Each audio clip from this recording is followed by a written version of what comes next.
Part 1. You will hear a telephone conversation between a recruiter and an applicant regarding a job opportunity. First, you have some time to look at questions 1 to 10.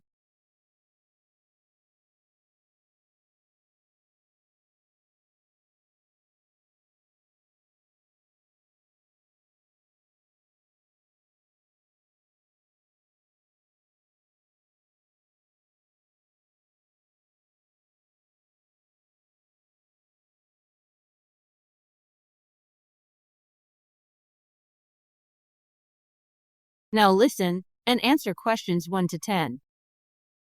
Hello, is this Brian Peterson? Hi, yes, speaking. Hi, Brian. This is Eva Ellington from the Blue Lagoon Spa and Resort calling about your application for our swimming instructor position. Do you have a few minutes to talk? Yes, of course. Great. Could you provide me with your address? Sure. My address is 78 Glendale Avenue.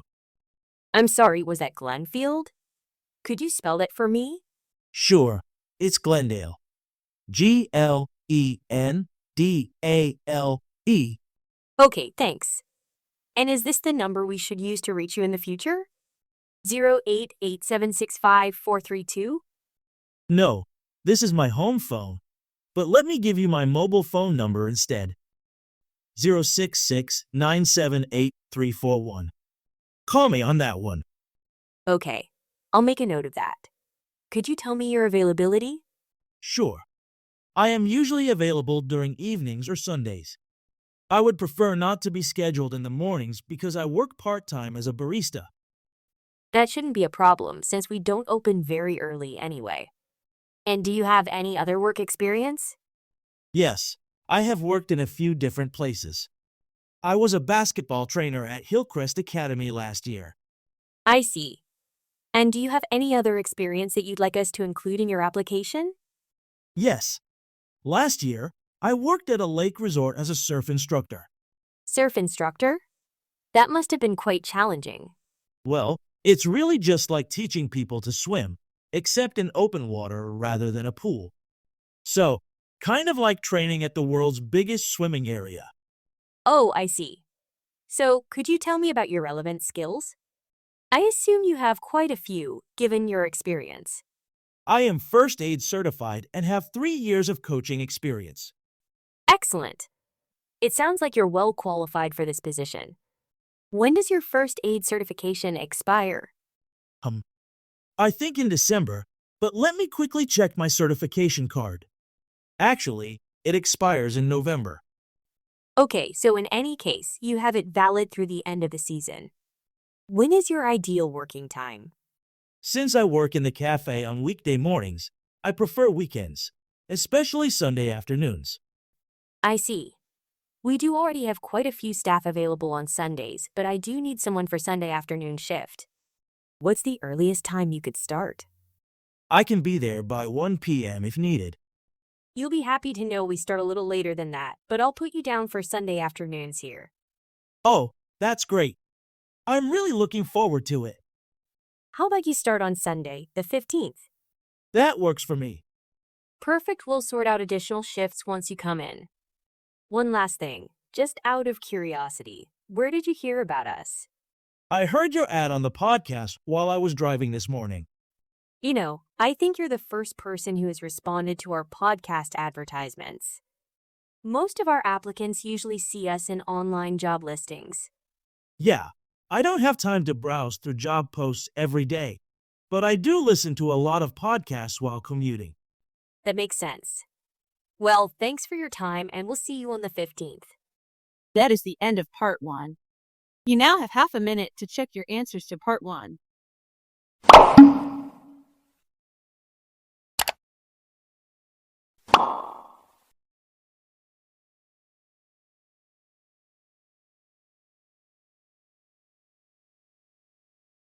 Part 2. You will hear a security expert discussing common campus crimes and ways students can protect themselves. First, you have some time to look at questions 11 to 14.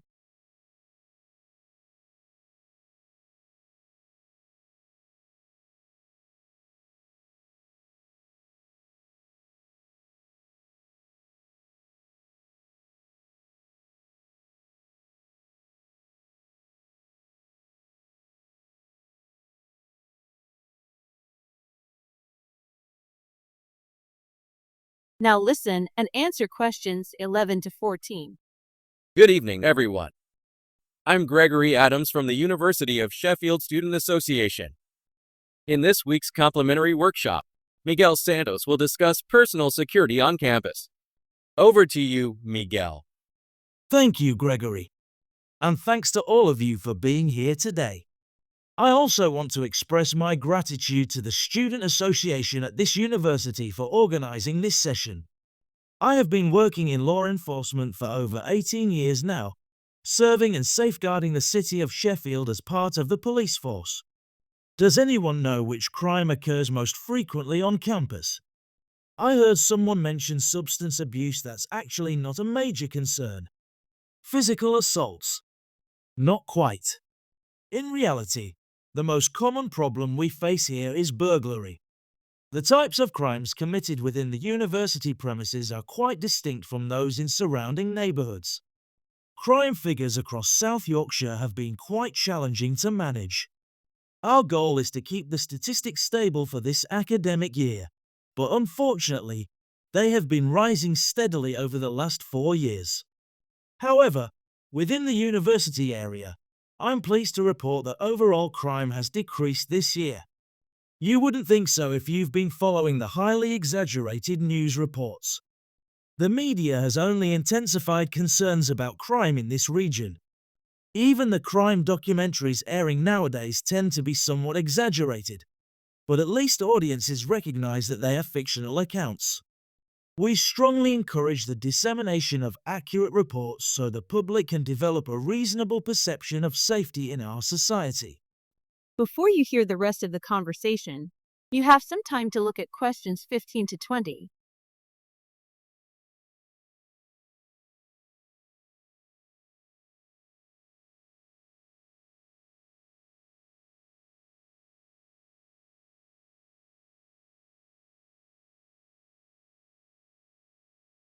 Now listen and answer questions 15 to 20. Now, let's talk about what to do if you witness a crime. Avoid direct involvement whenever possible, and try not to draw unnecessary attention to yourself by fleeing in an obvious way. Though it's quite unlikely that you will ever encounter such a situation, if you are ever robbed, do not attempt to fight back. Instead, cooperate and seek assistance afterward. As I mentioned earlier, while it is rare for students to be directly affected by crime, being prepared is always important. We believe that educating both students and university staff about precautionary measures is the most effective way to enhance security. When out late in the evening, use common sense and steer clear of areas or individuals that seem suspicious. This may sound like simple advice, but I cannot emphasize it enough. Keeping your mobile device with you at all times is also a good idea, but be cautious. If you are engrossed in a conversation on your smartphone while heading home, you become an easy target for criminals. Let me see a show of hands. How many of you have walked home from the library or your workplace after 11 p.m.? Quite a few, right? If you must return home at a late hour, never do so alone. Most of the time, someone nearby will be heading in the same direction as you. Try to walk with a colleague or friend. Even if you need to call someone in your vicinity to accompany you, it is always safer to have company. Some people feel more secure carrying personal protection, such as a safety alarm. Whether or not to carry something like this is entirely up to you. However, I strongly discourage carrying a blade or any other dangerous item. In many instances, such objects can be turned against you, increasing your level of risk. For those interested, the university's sports complex offers a complimentary self-defense class for all students every Wednesday evening. Of course, a beginner's self-defense session won't turn you into a professional fighter overnight, but it can be quite useful in certain situations. After attending a class, you will definitely become more conscious of potential threats and how to respond appropriately. By now, I hope you have gained a clearer understanding of the types of offences that occur within the university grounds and how to reduce your chances of becoming a target. While the majority of students at the University of Sheffield are law-abiding, it is important to remember that the campus is open to the public. There are no security barriers keeping outsiders away, and I doubt anyone wants to change that. Generally speaking, the university is a secure place, but minor incidents can still happen occasionally. Alright, that's everything I have for today. Take care and stay safe. That is the end of Part 2. You now have half a minute to check your answers to Part 2.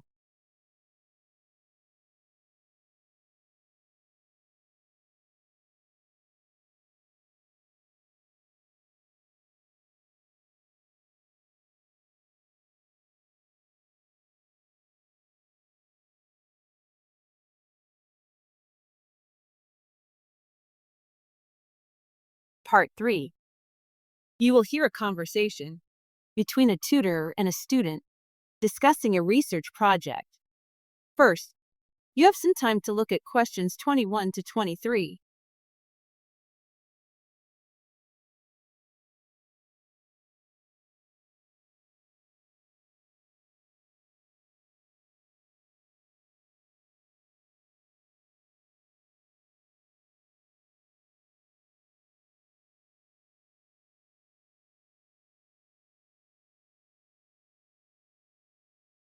Now listen and answer questions 21 to 23. Hello, Liam. Take a seat. Tell me about the topic of your research project. Well, I decided to explore basketball and what factors contribute to a team's success. That sounds interesting. What are the project requirements? Did your instructor discuss them in class? No, everything is outlined in a document we received. It states that the initial draft is due by the end of the following week, with the second and third drafts required later in the month. I don't quite understand why we need to keep revising it. Is this assignment really that significant? Well, this project is a major component of passing year 12 literature and will be recorded. Oh, really? Does that mean it will impact the level of literature I'm placed in next year? Not directly. You need a strong grade to progress, but your overall performance and the teacher's recommendation will determine your placement in next year's literature course. Anyway, why did you pick this topic? Do you play basketball yourself? Actually, I don't, but my older brother is a huge fan. He watches every game on the weekends. That's great.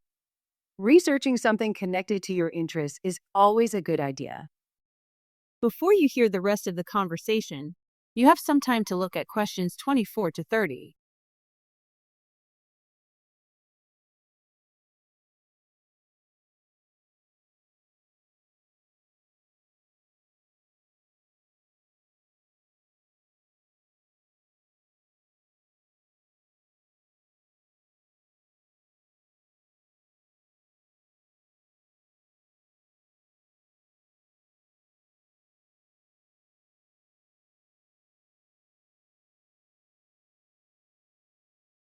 Now listen and answer questions 24 to 30.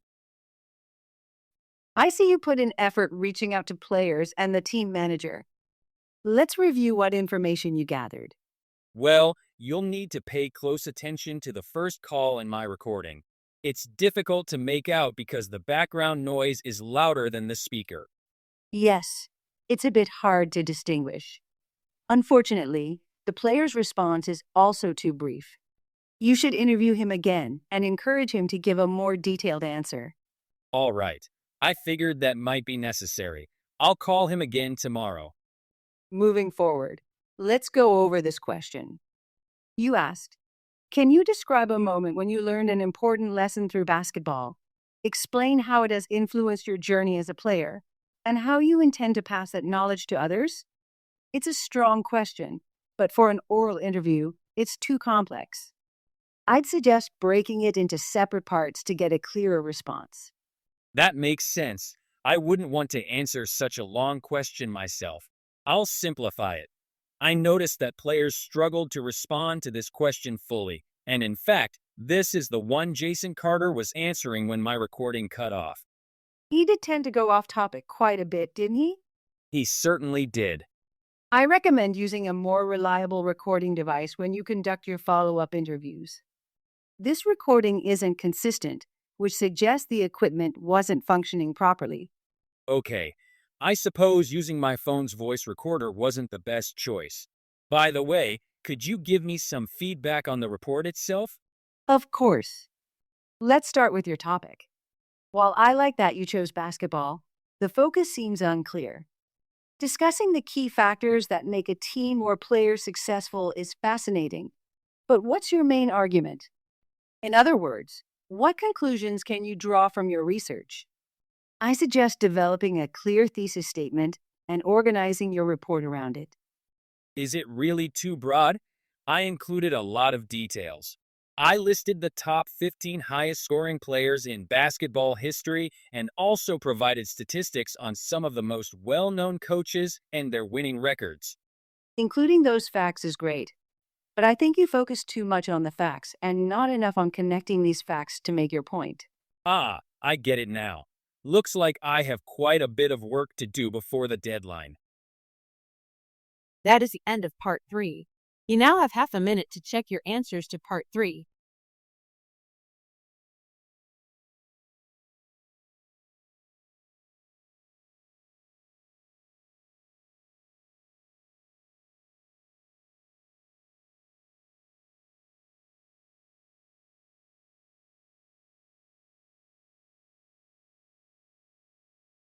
Part 4. You will hear a speaker giving a talk on public speaking, discussing strategies for delivering confident and engaging speeches. First, you have some time to look at questions 31 to 40.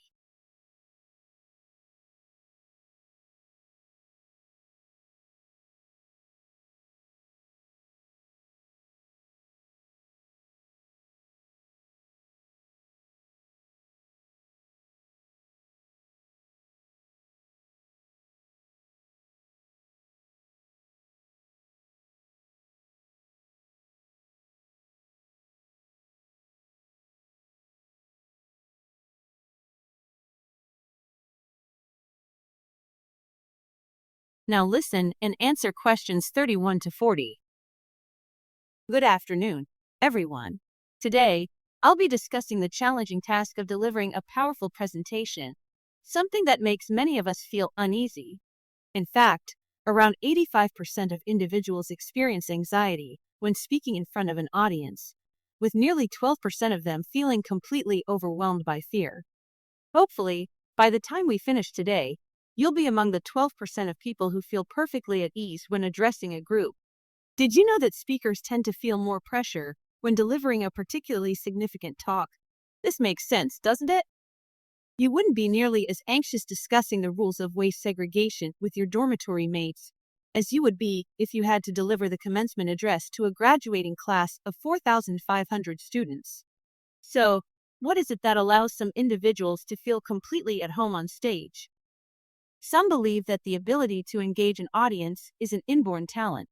However, this is rarely the case. Public speaking is a skill that can be mastered through continuous practice. The most important step toward becoming a confident speaker is crafting a well-structured talk. While the substance of your presentation matters, research suggests that listeners tend to remember only the final statement you make. It is a good idea to structure the rest of your speech to lead up to this last point to really drive your message home. This is a good way to ensure that your speech is well organized. Once you are confident in your content, the next step is to focus on your delivery. Let's go over some key strategies for effective speaking. First, make sure you capture the audience's attention before you begin. Let me repeat, never start your talk until the audience is fully engaged. Even one of the most famous historical speeches, Franklin D. Roosevelt's inaugural address, would not have had a lasting impact if the audience had not been absorbed. Building on this example, one of the reasons Roosevelt's speech was so effective was his ability to connect emotionally with his listeners. That kind of presence does not come from simply reading off a script. Don't get me wrong, having brief notes on a small piece of paper or a tablet is helpful. However, writing out your entire speech and reading directly from it is a surefire way to deliver a dull and forgettable presentation. Avoid relying too much on your notes. Do not write down the full speech.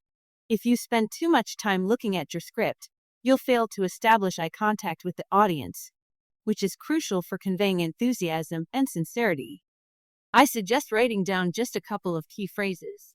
If you have structured your talk well and are passionate about your subject, those cues should be enough to keep you on course.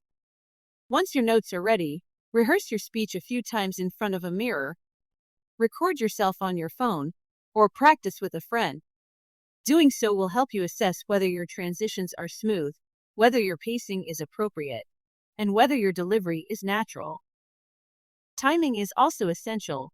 Be sure to measure the length of your talk in advance to ensure it fits within the allotted time. That's pretty much all there is to it. With consistent practice, you'll be able to deliver a compelling speech that not only holds people's attention, but perhaps even inspires them. Just remember, speak with passion. No one enjoys listening to someone who merely recites the script. As I wrap up my own talk, I'll point out that I have followed all the guidelines I've just discussed.